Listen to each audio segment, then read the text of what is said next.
Sebelum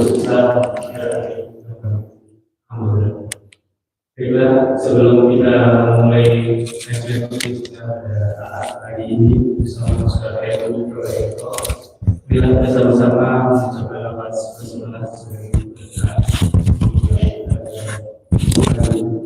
Bismillahirrahmanirrahim.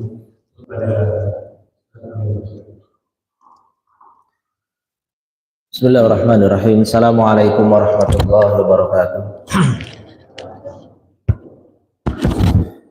Alhamdulillahilladzi hadana li hadza wa ma kunna nahtadiya laula an hadanallah. Asyhadu an la ilaha illallah wahdahu la syarika lahu wa asyhadu anna Muhammadan abduhu wa rasuluhu la nabiyya ba'dah. Allahumma shalli ala Muhammad wa ala ali Muhammad. Qala Allah ta'ala fil Qur'anil 'azim. A'udzu billahi minasyaitonir rajim. Bismillahirrahmanirrahim. Kuntum khairu ummat ukhrijat linnas ta'muruna bil ma'ruf wa tanhauna 'anil munkar wa tu'minuna billah. Alhamdulillah, Bapak Ibu yang dimuliakan oleh Allah, segala puji hanya milik Allah, Rabb yang banyak berikan kita limpah nikmat, yang jika kita hitung nikmat ya satu persatu, niscaya kita tidak akan sanggup menghitungnya. Dan jika kita tulis satu persatu nikmat Allah, maka niscaya Allah katakan jika laut menjadi tintanya, pohon menjadi penanya, maka tidak akan cukup banyaknya air di laut dan banyaknya pohon untuk menulis nikmat yang besar dari Allah Subhanahu wa Ta'ala.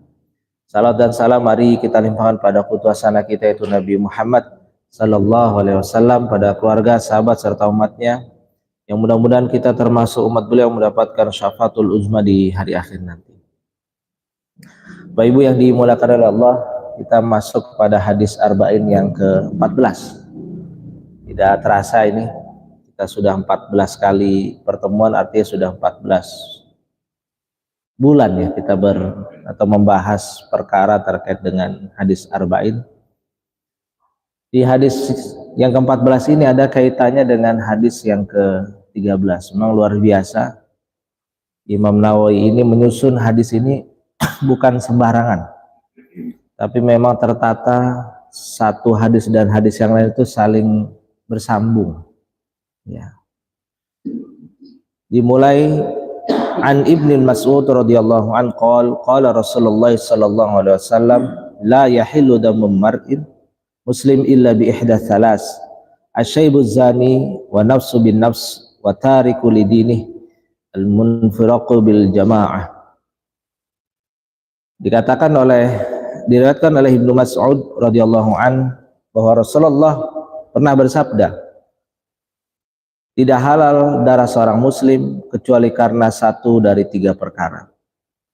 Yang pertama adalah orang yang sudah menikah lalu melakukan zina, kemudian jiwa dibalas dengan jiwa, dan orang yang meninggalkan agamanya lagi memisahkan diri dari jamaah atau kaum muslimin. Rawahul Bukhari wal Muslim.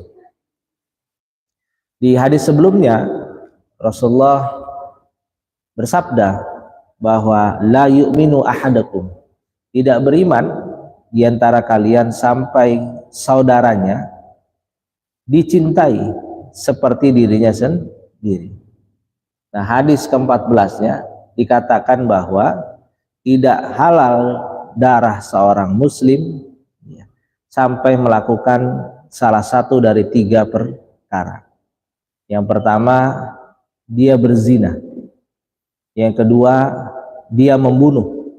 Yang ketiga, dia murtad. Ya. Jadi jelas tuh Pak, di hadis yang ke-13 Rasulullah menasihati kita, berpesan pada kita semuanya bahwa tidak boleh menyakiti seorang muslim, hatta sekalipun perasaannya pun tidak boleh menyakiti seorang muslim. Dia tidak berkata apapun, tindak tanduk yang menyakiti seorang muslim itu tidak diperbolehkan. Apalagi kalau sampai melakukan tiga hal ini. Dan hadis ini diriwayatkan oleh Ibnu Mas'ud. Ada kisah menarik dari Ibnu Mas'ud bahwa suatu ketika Rasulullah itu sedang berdakwah bersama Abu Bakar saat di fase Mekah. Rasulullah berkeliling kampung, dan Rasulullah haus. Haus Rasulullah bertemu dengan Ibnu Mas'ud yang pada saat itu belum menjadi seorang muslim. Dia masih seorang anak-anak yang tugasnya menggembala gembalaan tuannya. Maka Rasulullah bertanya, kemudian seraya meminta, ini ada nggak domba yang bisa saya minum susunya? Ya. Kata Ibnu Mas'ud, ah, ini domba anak semuanya, nggak ada domba yang sudah jadi biang. Maka Rasulullah kemudian berdoa, lantas tempat susu yang ada di domba tadi itu langsung membesar, dan Rasulullah kemudian meminta Ibnu Mas'ud untuk memerah susunya. Ya. Sehingga Rasulullah, Abu Bakar dan Ibnu Mas'ud itu kemudian meminum sampai puas.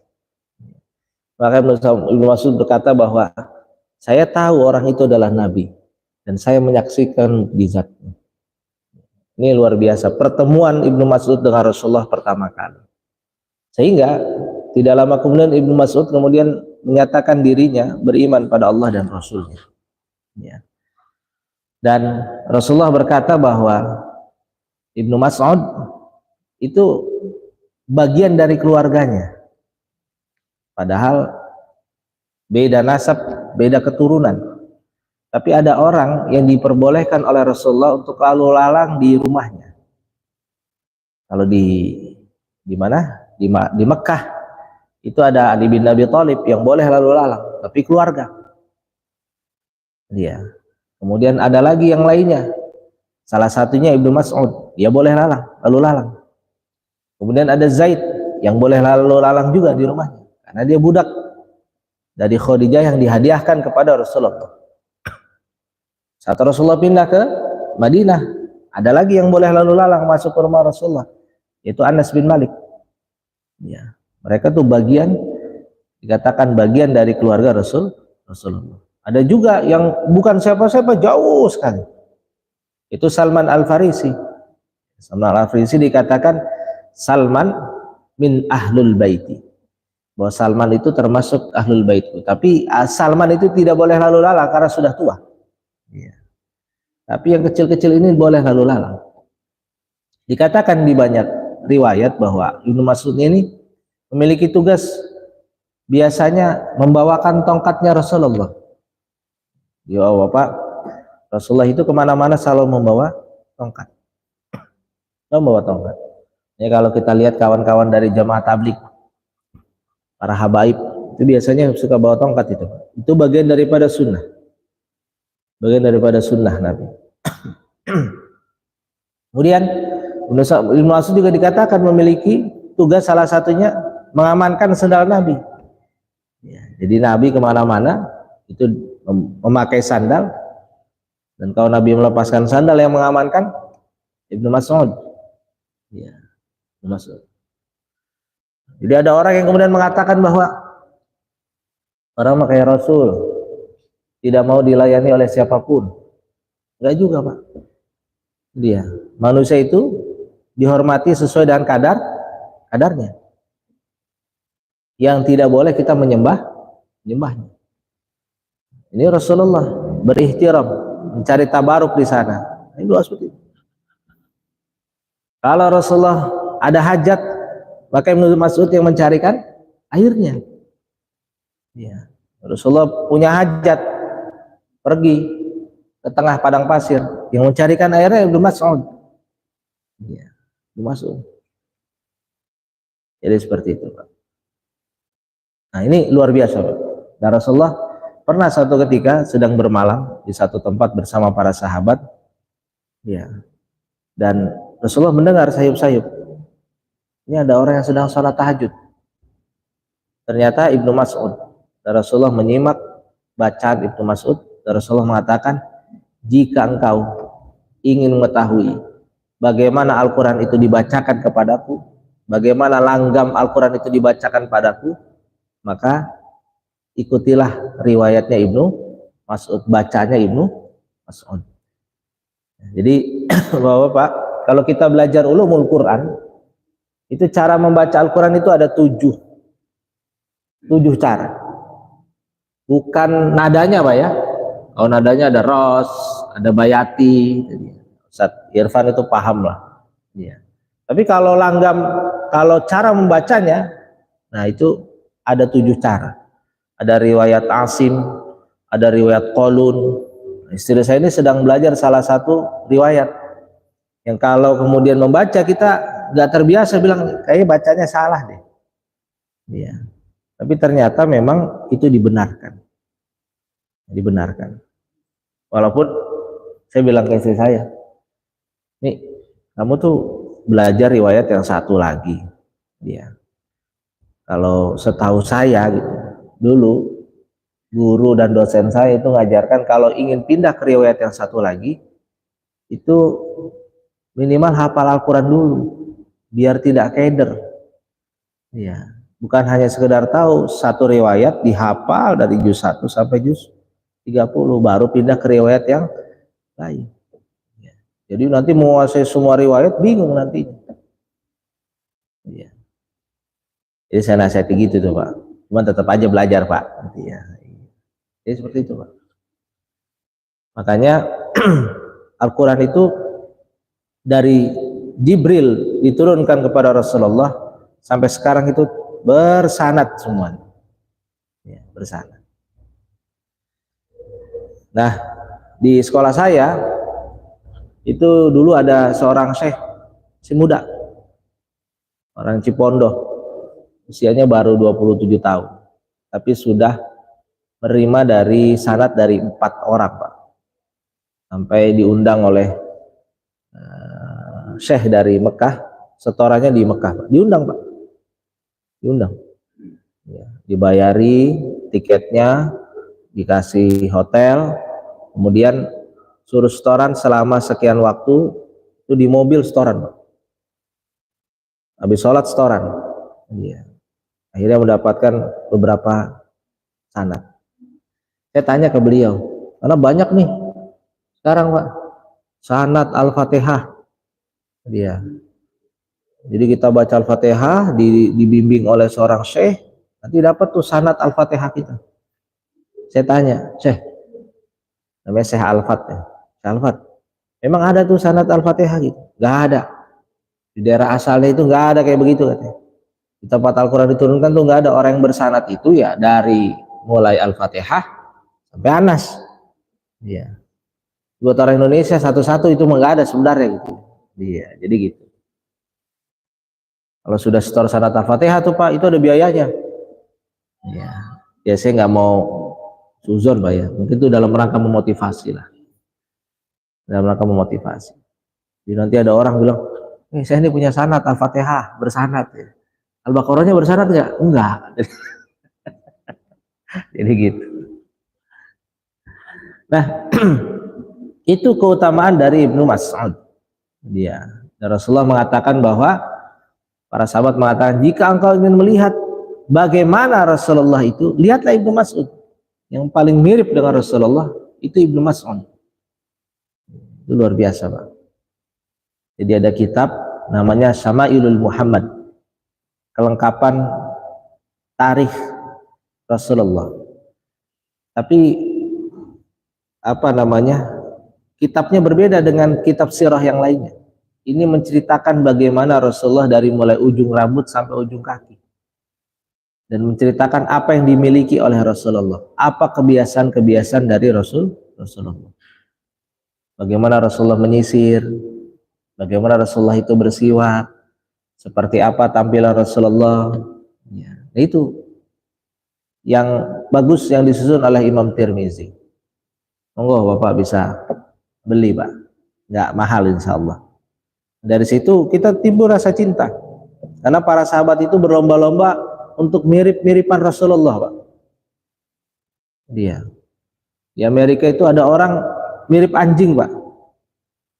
Mereka mengeluarkan uang untuk operasi plastik agar mirip anjing Pak. Dia. Kemarin saya lihat di YouTube itu, di salah satu channelnya itu ada orang yang sudah melakukan 4 kali operasi untuk merubah gendernya. Ya, dari perempuan ke laki, itu yang ada jadi tidak ada. Ya. Yang ada jadi tidak ada, Yang tidak ada diada-adakan, Pak. Dan kesimpulan dia terakhir bahwa jangan lakukan hal ini karena hal ini sangat menyiksa. Dan dia katakan bahwa tidaklah orang yang melakukan transgender kecuali beberapa tahun kemudian dia berusaha untuk bunuh diri. Operasinya mahal, ya. Tapi akhirnya tidak diterima di masyarakat. Ya, ini penting, Pak. Dan satu ketika Ibnu Mas'ud itu orangnya kecil, Pak. Orangnya kecil. Sedang jalan itu ketebak angin, Pak. Kemudian dia terguling. Anginnya kencang, Pak, terguling. Ini ditertawakan oleh para sahabat. Rasulullah langsung tuh, Pak, menegur para sahabat. Apa yang kau tertawakan, kata Rasulullah.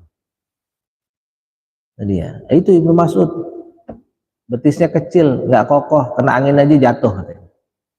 Kan kayak kita kalau dikeledekan gitu tuh, Pak. Ya. Tapi apa? Kata Rasulullah, itu betis Ibnu Mas'ud satu saja. Kalau ditimbang dengan pahala, maka pahalanya sebesar gunung Uhud. Nah, itu luar biasa, Pak. Jadi betisnya Ibnu Mas'ud satu saja itu, ya, itu setara seperti gunung Uhud besaran pahalanya. Ya. Dan kalau tidak salah, Ibnu Mas'ud lah yang membunuh Abu Jahal, Pak. Kecil orangnya, Pak. Abu Jahal itu luar biasa, Pak. Dia, Abu Jahal itu luar biasa. Abu Jahal itu, Pak, namanya itu Abu Hakam. Nama julukannya. Abu Hakam itu bapak yang bijak. Setiap orang yang punya masalah datang ke Abu Jahal itu keluar dengan muka yang berseri-seri. Selesai masalahnya, Pak. Jadi Abu Jahal itu menyelesaikan masalah tanpa masalah, Pak. Beda dengan kita gitu, Pak, ya.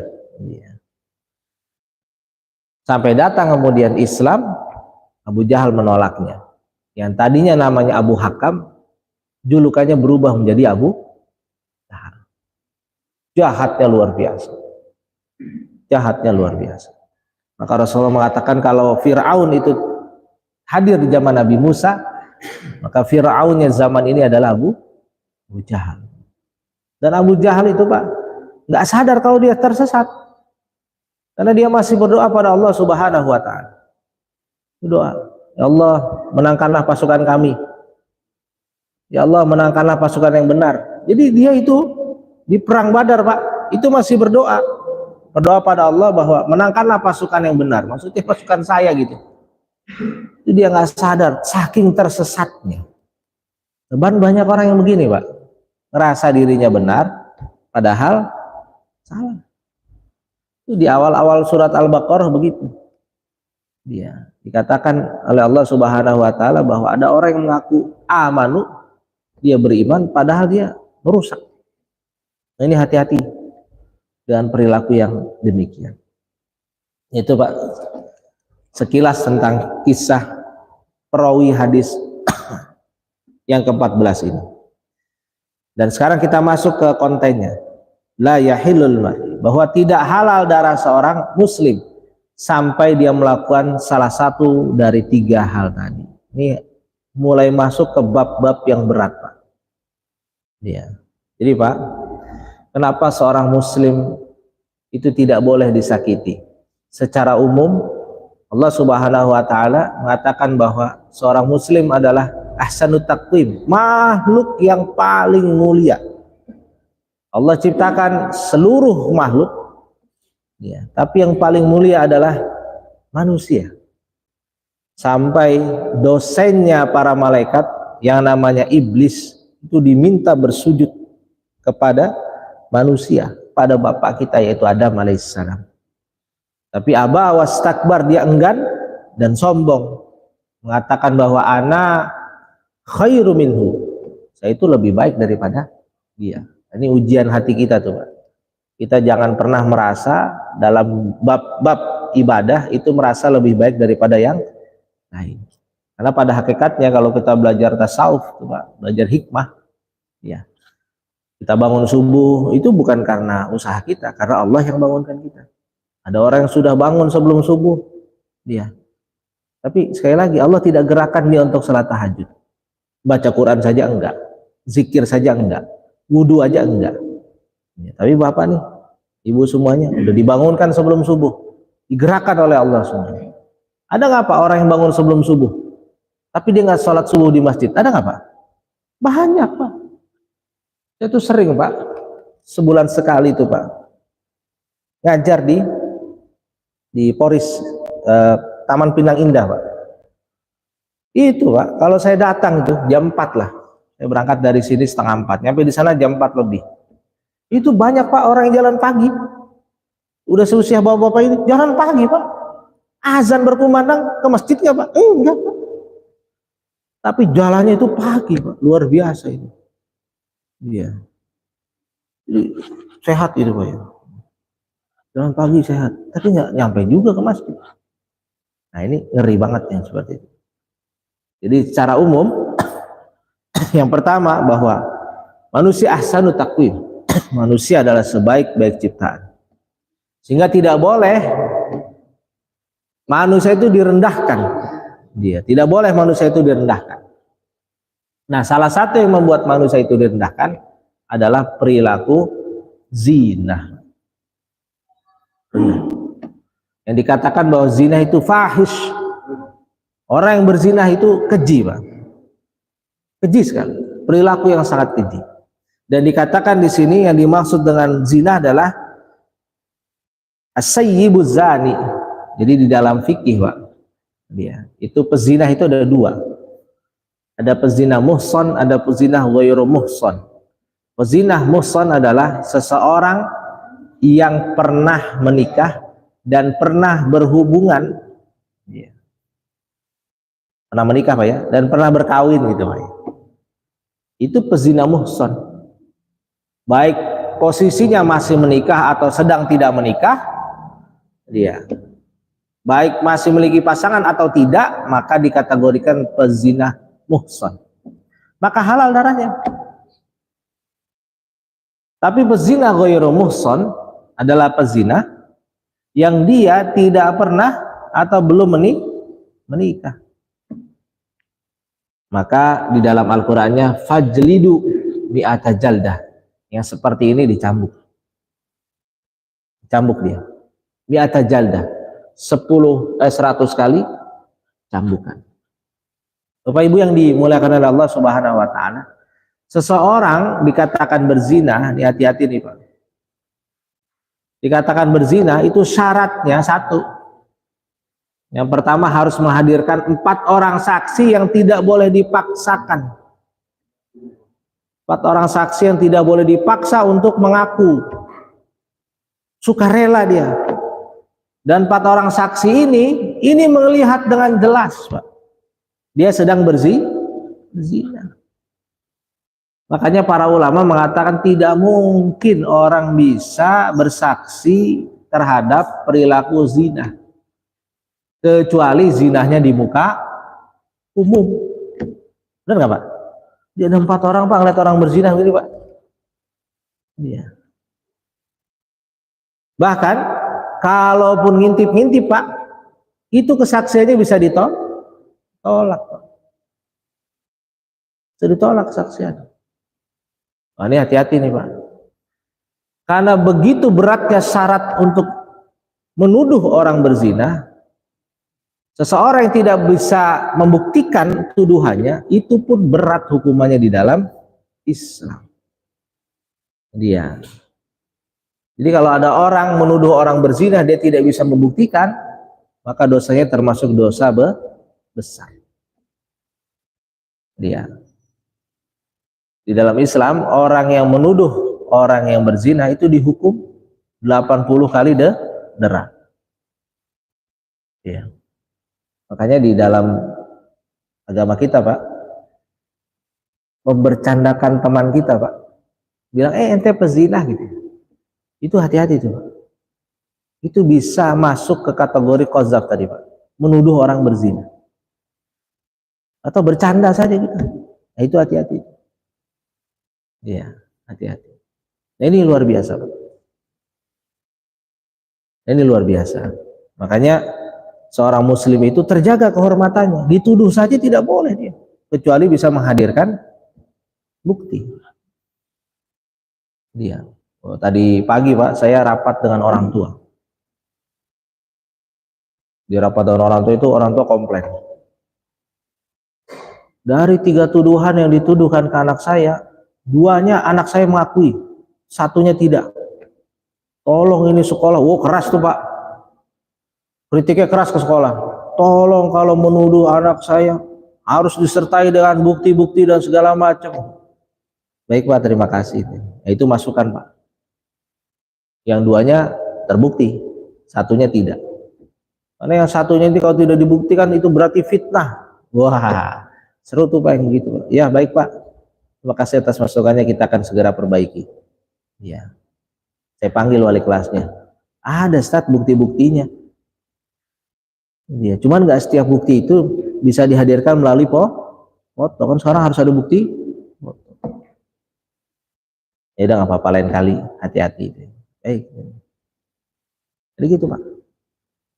Rasulullah itu pernah berpesan pada kita semuanya, tidaklah terjadi zina yang marak kecuali banyak hadir pembunuhan. Ini Pak, zinahnya marak sama dengan banyak pembunuhan. Banyak pembunuhan maka banyak wabah. Masuk akal nggak Pak? Masuk akal. Zaman saya kuliah itu di Subang Pak, kan pernah ada kasus di Subang. Ada bidan yang halamannya luas, tapi isi halamannya apa setelah digali Bapak Ibu? Itu aborsi Pak, bayi-bayi itu diaborsi itu, sehalaman luas itu Pak. Ya, orang yang berzina sama dengannya adalah membunuh. Makanya ayat tentang wala taqrabu zina itu diapit dengan 2 ayat pembunuhan. Saya lagi Pak, makanya ayat wala taqrabu zina itu diapit dengan 2 ayat pembunuhan. Artinya dia orang yang berzina untuk menutupi keburukannya dia akan aborsi. Orang yang berzina untuk menutupi perilakunya sama seperti yang terjadi di daerah Balaraja, dimutilasilah itu orang. Kejam Pak itu. Makanya Allah katakan wala taqrabu zina, jangan dekati zina ini Pak, jelas nih Pak. Kita tuh tidak boleh Pak dekat-dekat dengan yang seperti itu. Dekat perilakunya, dekat dengan orangnya Pak. Dekat dengan orangnya. Kita nih kalau berkelakar kadang-kadang itu suka hal-hal yang begitu tuh Pak. Mantap ini gimana? Makanya nih mana kita lagi ngajar bahkan ini bikin ngiler aja ini.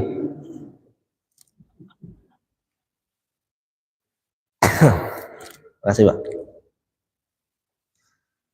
Anak-anak ngobrol, bicara hal-hal yang terkait dengan ranjang itu saja udah kebayang Pak. Itu yang hal-hal terkait dengan ranjang yang dihalalkan, cerita masalah kita dan istri dan kita. Tapi kalau orang yang berzina kan ceritanya tuh vulgar segala macam. Dan sekarang Bapak Ibu punten, silakan tanya ke anak-anak kita. Banyak orang yang dengan bangganya menceritakan zinahnya. Zina dengan bosnya di kantor, dengan ini segala macam, sudah ratusan kali berzina. Kan ada salah satu artis yang mengatakan, biasa saja yang begitu mah. Auzubillah min dzalik gitu. Bahkan ramai sekarang sampai difilmkan open BO segala macam. Ini Pak, ini yang kata Nabi tidak hadir zina. Kalau sudah zina banyak, pembunuhan kan banyak. Kalau pembunuhan banyak itu penyakit-penyakit aneh itu nanti banyak yang bermunculan. Banyak yang bermunculan. Yang dulu kita tidak temukan ada. Penyakitnya umum, tapi kok marak banyak sekali gitu. Iya. Itu ngeri tuh Pak. Makanya wala taqrabuz zina, jangan dekati zina. Kata teman-teman saya yang dulu suka debat sama saya di kampus, dia bilang begini, wala taqrabuz zina, kan ya nggak boleh dekati, kalau zinahnya mah boleh kali. Itu Pak, itu otak yang sakit itu Pak. Dia bilang lo error gitu. Nggak boleh dekati pohon, bukan berarti boleh megang pohon. Nggak, dekati saja tidak boleh, ini memegang, Pak. Jadi gitu. Dan dikatakan oleh Rasulullah, tidaklah hadir kemudian satu masa yang di sana zina itu marak, kecuali Allah akan musnahkan itu kaum Nabi Lut. Kaum Nabi Lut, Pak. Siapa lagi, Pak? Kaum Pompei, Pak. Di daerah Jawa Tengah pun tadi, Pak, nih. Kan ada gunung yang ditembalikan sama Allah itu ya. Karena marak di situ. Kalau orang Jawa tuh, Pak, karena orang Jawa Tengah kan terkenal molimo gitu, Pak. Ya. Jangan main, jangan ini, jangan ini, jangan ini. Itu ditembalikan gunung, Pak. Isinya cuma di sini aja gitu. Makanya kita selaku seorang muslim, Pak, dekati saja tidak, dan mendekati orangnya pun hati-hati. Dia mendekati hati-hati. Karena orang itu tadi, Pak, keji, Pak. Bapak Ibu, pernikahan di dalam Islam itu mengatur kemuliaan manusia dan mengatur nasab manusia. Itu di luar negeri, Bapak Ibu, yang free sex itu udah nggak karuan itu. Udah gak karuan itu. Nanti dia zina dengan ini, nggak tahu besok dia zina dengan anaknya. Luar biasa itu. Gak karuan itu, Pak. Nanti anaknya hamil gara-gara si ini. Wah, udah gak karuan itu, Pak. Tapi kalau muslim itu, Pak, luar biasa.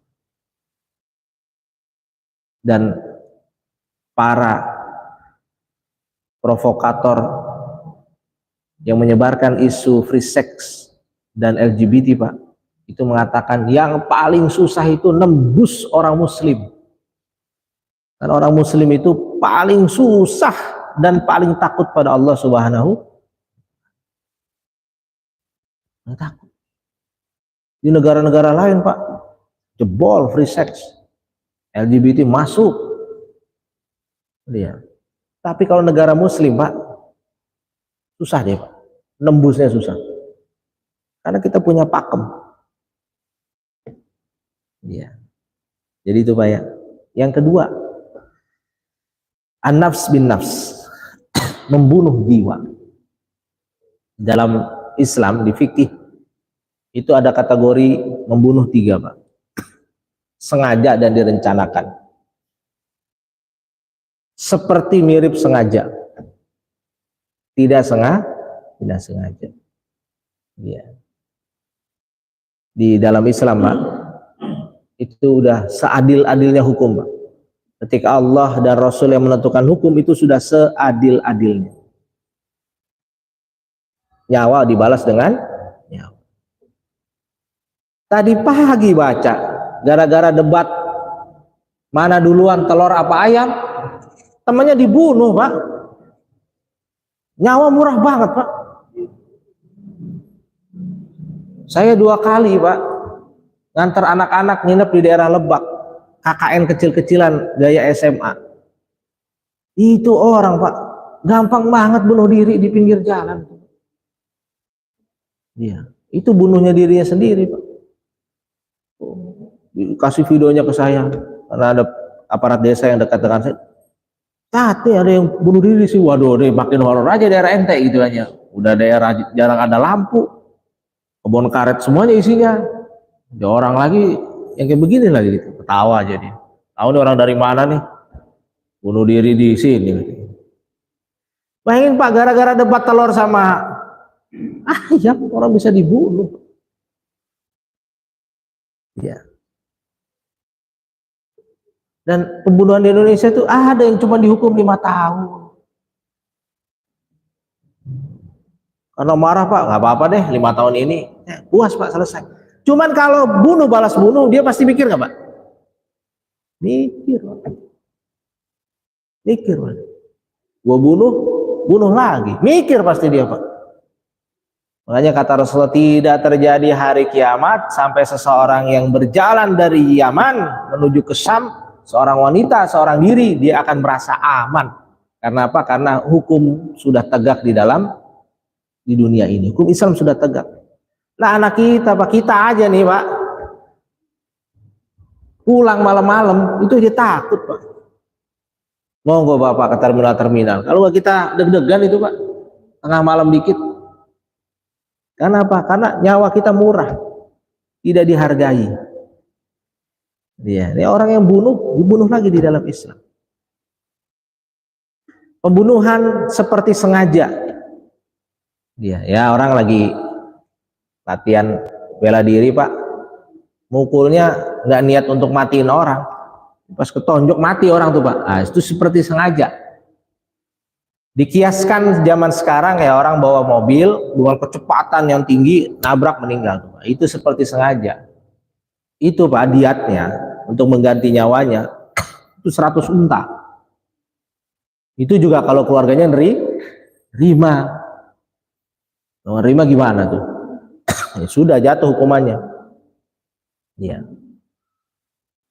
Atau tidak sengaja sama sekali bercanda apa dorong-dorongan gitu Pak ya. Wah nyemplung katanya mati gitu Pak ya. Nah itu tidak sengaja sama sekali. Nah, ini tanda bahwa nyawa manusia itu luar biasa. Makanya para ulama mengatakan itu Allah itu membuat manusia itu dengan mudah sekali. Mudah buat manusia.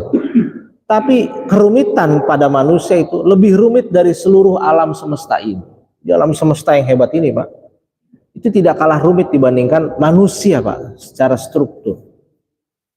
Dia kayak mau membunuh manusia itu hati-hati. Dia. Ini kita ngeri nih Pak. Yang ketiga, tidak halal darah seorang muslim kecuali dia berpindah agama atau murtad. Kata Rasulullah, man baddala dinahu faqtuluh. Barang siapa yang mengganti agamanya, bunuh dia, kata Nabi. Bunuh. Tadi Pak, nggak boleh dekat dengan pezina, nggak boleh dekat dengan orang yang mudah untuk marah, bunuh, cerita segala macam. Hati-hati. Ya. Satu lagi Pak, nggak boleh dekat-dekat dengan orang yang suka menyepelekan agama kita, merendahkan agama kita, karena orang yang seperti ini punya kecenderungan bakal pindah agama Pak. Jangan dekat-dekat kayak begitu, nanti pikiran kita ikut sama dia. Maka kata Nabi, faktuluh, bunuh. Nanti kita Bapak lihat nih, ada di pinggir jalan, ini dia nih Bapak yang kemarin murtad nih, bunuh. Nggak boleh Pak. Boleh. Kata Nabi, nasihatilah dia dulu. Ya Rasulullah, ada seorang wanita di sana, dia tadinya ahli ibadah tapi kemudian menjadi murtad. Kata Nabi, nasihati dia 1 kali. Sudah ya Nabi, nasihati dia 2 kali. Kata Nabi, nasihati dia 3 kali, kalau tidak maka dibunuh. Oh itu tidak sesuai dengan hak asasi manusia. Nah ini kan ngomong hak asasi manusia kan selalu standarnya ganda Pak. Contoh sekarang lagi Olimpiade Paris Pak ya, Rusia dilarang karena menyerang Ukraina. Israel boleh ikut, padahal membunuh saudara-saudara kita di Gaza. Itu kan standar ganda, ngomongnya hak asasi manusia Pak. Bohong itu Pak. Iya. Bohong. Bapak Ibu yang dimuliakan oleh Allah, yang pertama terkait dengan zina Pak. Maka tadi Pak, kita semua aware, jaga anak keturunan kita. Ya. Kita berdoa biar kita sanggup untuk menjaga anak keturunan kita, termasuk diri kita sendiri. Rasulullah, seseorang yang dihukum rajam atau dicambuk, maka kelak di akhiratnya dia tidak akan ditagih lagi hukumannya. Itu hebatnya hukuman Islam. Dihukum di dunia, di akhirat tidak ditagih. Hari ini kita melakukan seperti itu, aman, tidak ada hukuman Islam, di akhiratnya ditagih, nggak kelar itu. Seorang wanita datang kepada Rasulullah, ya Rabbi, saya sudah berzina. Kata Nabi, mana buktinya? Didatangkan Pak, laki-laki yang berzina dengan dia. Ini nih, laki-laki yang berzina dengan saya dari kampung sebelah. Tidak ada bukti. Maka kata Nabi, ya sudah kamu bebas. Urusan kamu dengan urusan Allah. Tapi wanita bilang, ya Nabi, saya berzina ini. Baik, kalau begitu dia rajam, kata Nabi. Dikubur sebahu Pak, itu ditimpuk dengan batu yang sekepalan tangan kita. Ya Nabi, saya sedang hamil. Oh, kalau gitu pulang. Sampai kau melahirkan. Datang Pak wanitanya, jujur Pak. Datang. Ya Nabi, saya sudah melahirkan. Oh gitu? Iya. Kalau begitu engkau susui anakmu sampai sempurna. Susui Pak sampai 2 tahun sempurna. Datang pada Nabi bawa anaknya. Ya Nabi, saya sudah menyusui anak saya dengan sempurna. Kata Nabi, siapa yang menjadikan mau mengambil anak ini untuk diurus? Maka ada seorang wanita, dia dari kalangan muslimin, kemudian mengatakan kami akan mengurusnya. Maka kata Nabi, silakan rajam. Ditanam Pak, ditimpuki Pak. Umar bin Khattab itu Pak, nimpuk. Mungkin kepalan tangannya besar kali Pak ya. Udaranya sampai kena bajunya Pak. Terus Umar berkata-kata yang tidak layak untuk didengar. Maka kata Nabi, Umar, kau tidak tahu wanita ini sudah bertobat pada Allah. Cara tobat itu begini. Bahkan orang yang dirajam ikhlas dengan hukuman Allah, kalau pahalanya itu dibagikan ke seluruh dunia, itu masih punya pahala. Jadi orang Pak di dalam Islam, kalau dia dihukum sesuai dengan hukum Allah, dosanya diampuni dan dia ikhlas karena berpahala. Kata Rasulullah, bahkan kalau seluruh pahalanya dibagikan kepada manusia di dunia, itu masih lebih buat dia juga. Ini beratnya kita Pak, ketika kita memiliki hukum, hukumnya itu tidak berdasarkan Islam. Ini beratnya kita. Dia. Dan orang yang membunuh, kata Nabi, barang siapa, kata Allah ya, Bapak Ibu. Allah berfirman dalam Al-Quran, barang siapa yang membunuh 1 nyawa, maka dia sudah membunuh seluruh manusia. Tapi kalau menjaga 1 nyawa, berarti dia sudah menjaga seluruh manusia. Itu jadi kaidah Pak, yang dipakai oleh orang-orang Barat tentang hebatnya hukum Islam. Tapi mereka menutup-nutupi Pak. Mereka menutup-nutupi. Pak, 3 hal ini Pak, 3 hal tadi itu Pak, itu tidak boleh dilakukan kecuali melalui institusi resmi. Jadi nggak boleh ada orang ketahuan berzina kita rajam langsung, nggak boleh Pak. Harus melalui institusi resmi. Artinya apa? Harus tegak dulu tuh pemerintahan Islam atau pemerintah yang berdasarkan syariat. Harus resmi dulu. Iya. Jadi nggak boleh main ujuk-ujuk. Ada orang dibunuh lagi langsung. Nggak boleh, harus ada institusi resmi dulu untuk menghukumnya. Orang yang murtad harus ada institusi resmi dulu, baru bisa dihukum. Ya. Jadi itu Pak. Ini sebenarnya pembahasannya panjang Pak. Karena akan masuk ke bab, kalau di fikih itu ya, itu bab hudud. Ya, hudud itu bab pidana. Dan itu pembahasannya panjang sekali. Kalau di SMA itu masuknya ke kelas 11 itu Pak. Jadi anak-anak kita Pak, kalau guru agamanya itu benar Pak, itu dia sudah diajarkan tuh Pak bab seperti ini. Jadi aware Pak nanti. Nah, sedihnya kalau guru agamanya itu cuma suruh ngisi LKS itu Pak, sedih Pak. Jadi nggak ngerti hukum Islam seperti apa dan tidak bisa menjelaskan hikmahnya akhirnya. Ya, cuman ya Islam yang begini, bunuh, hikmahnya apa? Nggak dijelaskan sama dia Pak. Basicnya nggak dijelaskan. Ya Allah alam bisawab, mungkin itu yang bisa kita jadikan bahan diskusi di pagi hari ini. Alhamdulillah fala takunanna minal mumtarin. Assalamualaikum warahmatullahi wabarakatuh. Silakan ke MC.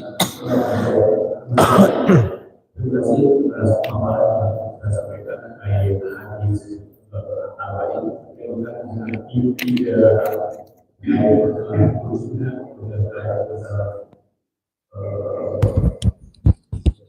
murtad juga ya.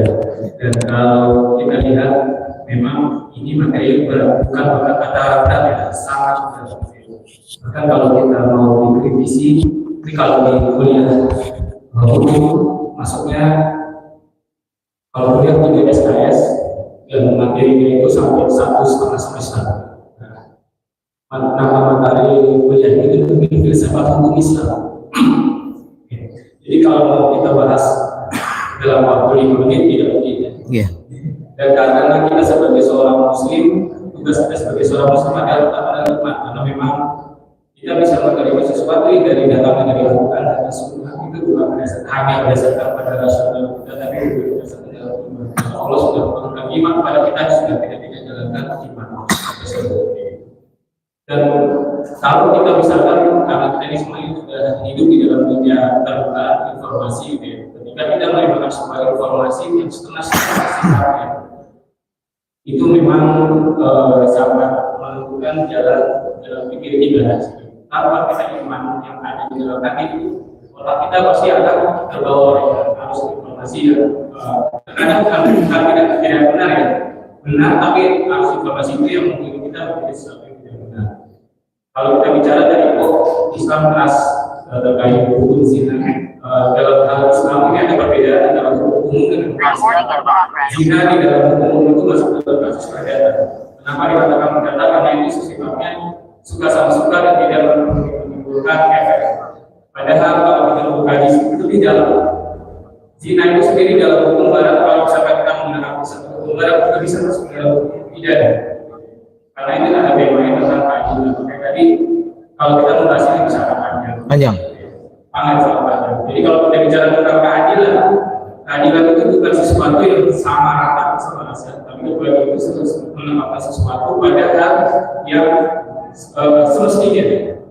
Bahkan kalau kita bicara tentang hak asasi manusia, ini adalah dalam rangka menjaga hak asasi manusia. Yang pada saya ketahui bahwa hak asasi itu adalah hak dasar yang melekat pada diri kita.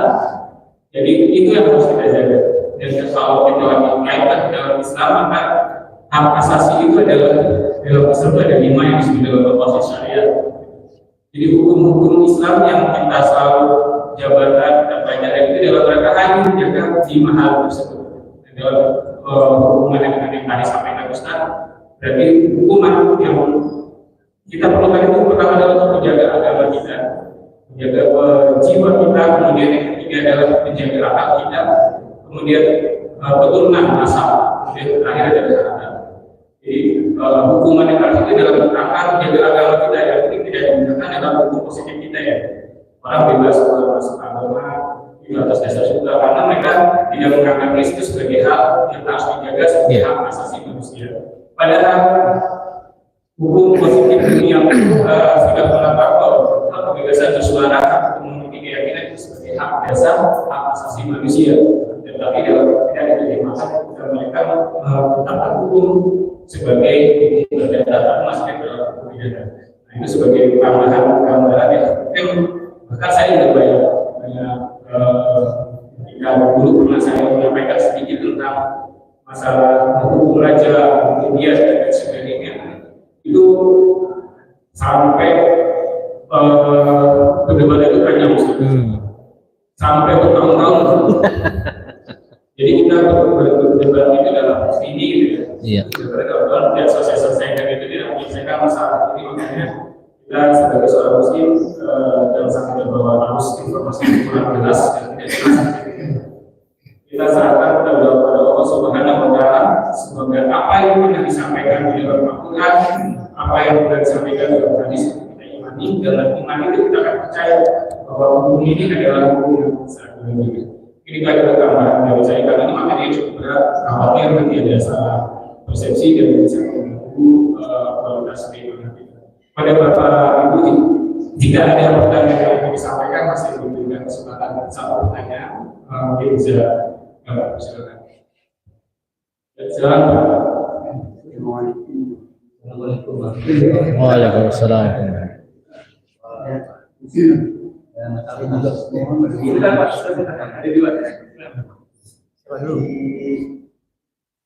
Zaman sekarang ini kita membedakan antara ikhwan muslim, ikatan ikhwan muslim, lagi saya tapi pada realitanya saya ini, maaf, saya pernah kerja di pabrik, pernah dagang beli, pernah bisa jadi itu nama muslim, bukan tapi saling menjaga. Nah, sedangkan menurut hadis saya pernah baca, sama istri muslim itu ibarat ini sendiri diri kita sendiri. Pada ini pernah ada Indonesia seorang haji. Waktu saya di kantor, semua muslim.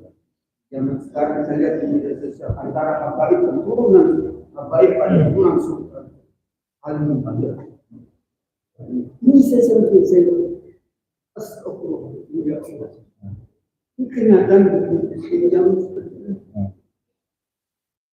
Bagaimana menurut Ustaz pandangan levelnya muslim kenyataannya ya saya mungkin saya bukan kata orang saya mungkin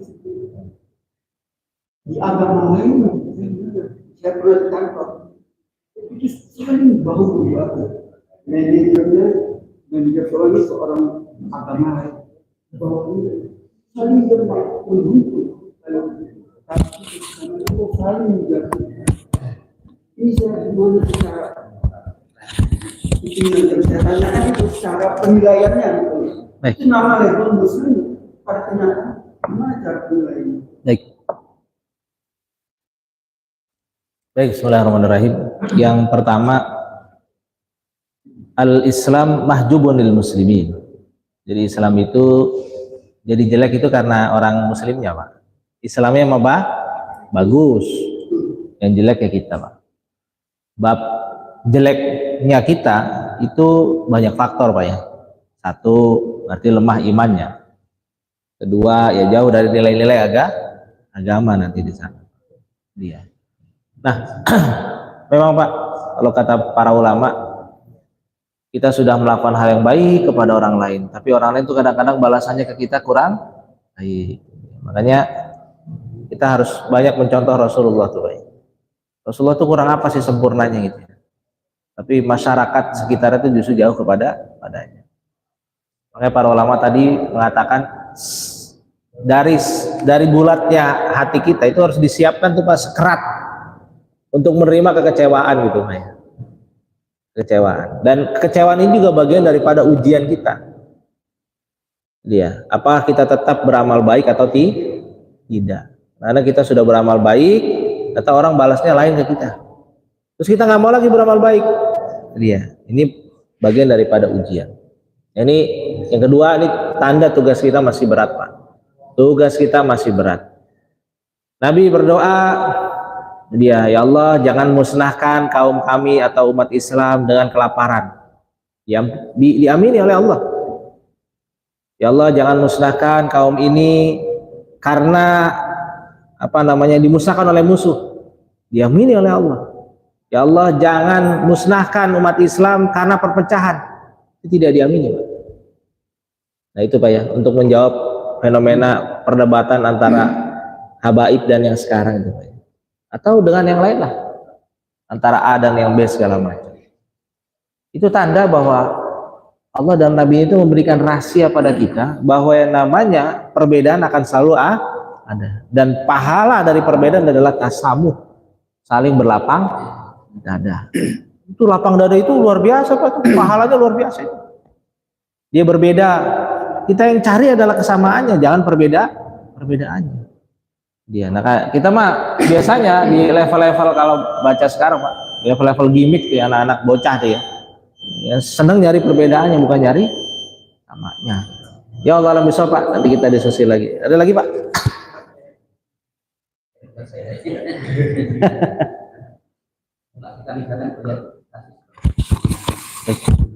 Kita melaporkan karena kita juga ya. Jadi apa tidak kita laporkan kita menjadi fitnah. Iya. Apalagi sekarang, Pak ya, di negeri kita, Pak ya. Iya. Orang pasti bantah. Melindungi orang yang dilecehkan, malah dia yang akhirnya itu, Pak. Jadi ada orang dilecehkan, ngadu sama dia, dilindungi sama dia. Ini yang melindungi akhirnya jadi terdakwa akhirnya. Iya, jadi ada orang, Pak, berzina, kita doang sendiri, Pak, yang lihat, Pak. Itu batal, Pak, dalam Islam. Harus menghadirkan 3 saksi yang lain. Kecuali pezinahnya itu mengaku seperti tadi cerita di zaman Nabi. Laki-lakinya nggak ngaku Pak, tapi wanitanya ngaku. Iya. Jadi dia kan akan terus berdua gitu Pak kalau kita nggak. Iya Pak, memang itu Pak. Tugas kita memang menjaga pada akhirnya Pak. Kanan kiri kita menjaga di sana. Ya kalau Bapak punya kekuatan, punya power segala macam ya sama seperti di lingkungan saya ketika dulu ada kos-kosan yang ya begitu Pak. Gampang sekali orang keluar masuk Pak. Pendekatannya apa? Dari pihak RT RW. Ya yang punya kosan kita deketi. Boleh ada kosan cuman dibatasi. Sampai pada akhirnya ya sudah warga yang bergerak. Kalau warga yang bergerak ya minimal tidak anarkis gitu Pak ya. Tidak anarkis. Iya. Jadi seperti itu Pak anak-anak. Ya akhirnya kan kita permisif Pak, karena orang tidak punya iman, tidak punya agama, permisif. Apa-apa itu mau kos-kosan, saya nggak tahu segala macam. Akhirnya semua boleh. Karena tugas kita amar ma'ruf nahi mungkar. Ya teman-teman yang dulu organisasinya sampai sekarang itu di Brangus, sebenarnya tahapan-tahapan menegakkan amar ma'ruf nahi mungkar itu sudah dilakukan. Ya ada orang di sana menjual miras, dia ingatkan, dia minta ke polisi dicegah segala macam. Tapi ujung-ujungnya ya, akhirnya ya begitu Pak. Ya, begitu akhirnya. Ya, jadi niatnya itu udah luar biasa, prosedur yang dilakukan juga luar biasa. Jadi itu. Ya kalau bisa Pak, ini itu yang bisa kita sampaikan. Mari kita tutup dengan ketul majelis. Subhanakallahumma wa bihamdik, asyhadu an la ilaha illa anta, astaghfiruka wa atubu ilaik. Assalamualaikum warahmatullahi wabarakatuh.